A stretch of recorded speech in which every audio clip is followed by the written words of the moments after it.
Sırtlan sürülerine yem olacağımızı mı sandınız? Bilesin ki kurt pusuya düşünce nasıl kaçacağını değil, nasıl intikam alacağını düşünür.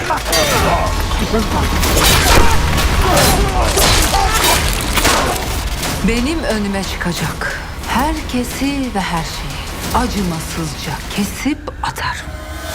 Gönül yaramızın dermanı için savaş dursun, kardeş kanı dökülmesin. Gayrı Kıpçak yurduna dönerim. Oğullarım sana emanet. Sen de Allah'a emanet olasın. Ne demek olur bu? Bakalım sizi elimden kim kurtaracak? Ben kurtaracağım. Alpaslanoğlu Melikşah. Uyanış Büyük Selçuklu Pazartesi günü TRT 1'de.